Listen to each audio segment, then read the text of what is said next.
everyone. So today I'm going to talk a little bit about how we can use nature as a platform for building critical skills in science. At Riverbend, we call this nature-based STEM. And the idea is really that we're building these skills, and you can build STEM skills in any format. At Riverbend, we just use nature as our platform. And given the crazy time that we're living in right now, I know that a lot of our students are learning online. They're doing distance learning and talking virtually with their teachers, and they're missing that authentic hands-on piece of learning. At the same time, you're probably looking at trails near your home or parks or even your own backyard.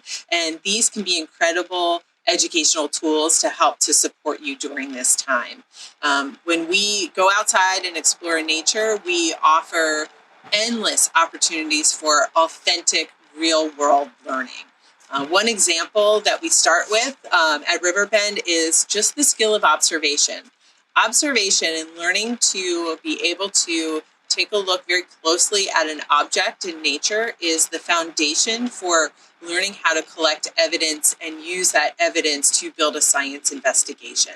And so some of the things that we do is these close-up, hands-on observations. And so I'll give you an example. I'm just going to pull a leaf here. One of the things that we do with students at Riverbend is we use a nature journal, and we have them look very closely at an object, say a leaf, and we have them draw a picture of the leaf. We give them a few minutes to draw this picture, and then we talk about the things that we see, and then we challenge them to make deeper observations, and then we challenge them to make even deeper observations. Then what we might do is we throw our leaf in a pile of leaves, and we have them take their journal that they've written, that they've drawn a picture, and we ask them to find their leaf in that picture. So we make it into a little game. And what that does is it gets them to not only make observations, but make close observations and learn how to do science drawings and illustrations to go along with that. Another skill that we can think about are questioning. So once we have students making good observations, we then ask them to think about what questions that they have. So for example, if we were looking at our leaf here, some of the things I notice about this leaf are some brown spots, really rough brown spots on the surface of this leaf. So I may ask the students to think about why that is. What is the origin of those spots? What makes them there? And before I even have them start to formulate an idea of the answer, I want them to generate a lot of questions about it first. Then we can take those questions and we can use them as the foundation for an investigation. One of the things that your students are probably going to be focused on at many different grade levels are interactions of living things. So in younger grades, like kindergarten through second grade, they're learning about the differences between living and non-living things in a habitat.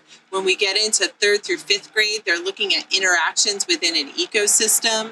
And then when we get into older grades, they're looking at human impacts of an ecosystem. So these are all things that as your students are learning about these online with their teachers or reading about them, you can go out in your backyard and you can have them explore real world examples. So very simply in your backyard, or even if you're in a more urban setting and you've got a park or maybe a tree planted on the sidewalk, you can look at the different components. A concrete sidewalk is not living, but the bark of a tree, is that living or is it not living? Is it part of a living thing?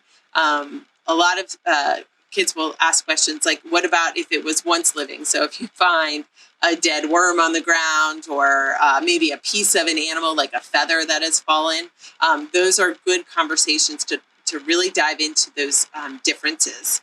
At the older grades, we can actually observe an ecosystem very carefully. We can have them journal in their book about the things that we see. We can have them watch every day at the same spot.